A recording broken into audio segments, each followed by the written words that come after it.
തിരുവനന്തപുരത്തെ IB ഉദ്യോഗസ്ഥരുടെ മരണവുമായി ബന്ധപ്പെട്ട കൂടുതൽ തെളിവുകൾ പുറത്തു വരികയാണ്.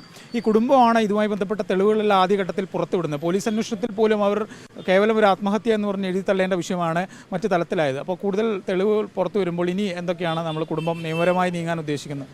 നമ്മുടേതായത് വക്കീലിനെ ഹൈക്കോടതിയിൽ ഇത് നിയമിച്ചിട്ടുണ്ട്. അപ്പോൾ അദ്ദേഹവും സർക്കാർ വക്കീലിനോടൊപ്പം തന്നെ നമ്മുടെ കാര്യങ്ങളെല്ലാം അവിടെ പ്രതിപാദിക്കുമെന്നും അദ്ദേഹത്തിൻ്റെ ഇപ്പോഴത്തെ ഈ വന്നിരിക്കുന്ന മുൻകൂർ ജാമ്യം ശക്തമായി എതിർത്ത് തള്ളിക്കളയുമെന്നാണ് നമ്മുടെ പ്രതീക്ഷ.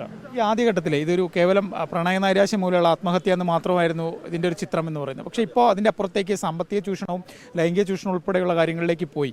അപ്പോൾ അതിൻ്റെ ഒരു ഗൗരവവും കാര്യങ്ങളും അത്രമാത്രം ചൂഷണം നേരിട്ടിട്ടില്ലേ? അത് ഇപ്പോൾ എല്ലാവർക്കും ഇത് മനസ്സിലായല്ലോ.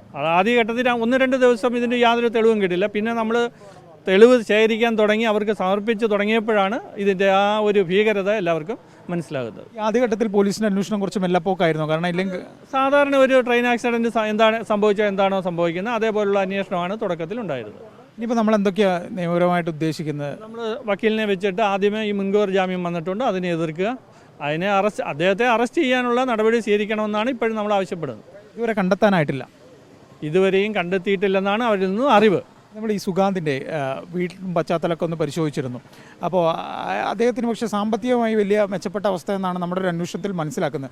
അപ്പോൾ ഇത് ഇദ്ദേഹത്തിൻ്റെ ഒരു തൊഴിലും കൂടിയായിരുന്നു ഈ കാരണം വേറെ ചില സ്ത്രീകളെ ഇതാക്കി എന്നുള്ള ചില ആരോപണങ്ങളും പല സ്ഥലങ്ങളിൽ നിന്നും വരുന്നുണ്ട്. അങ്ങനെ ഒരു അന്വേഷണത്തിൽ നമ്മുടെ ഒരു അന്വേഷണത്തിൽ അങ്ങനെ എന്തെങ്കിലും തോന്നിയിട്ടുണ്ടോ? നമുക്ക് പ്രത്യേകം അദ്ദേഹത്തിൻ്റെ നാട്ടിൽ പോയി അന്വേഷിച്ചില്ല. പക്ഷേ എങ്കിൽ കൊച്ചിയിൽ ഇത് അവരുടെ എയർപോർട്ടിലും തിരുവനന്തപുരം എയർപോർട്ടിലും സഹപ്രവർത്തകരിൽ നിന്നും അറിഞ്ഞത് വേറെയും ചില ബന്ധങ്ങളുണ്ടായിരുന്നു എന്നാണ്.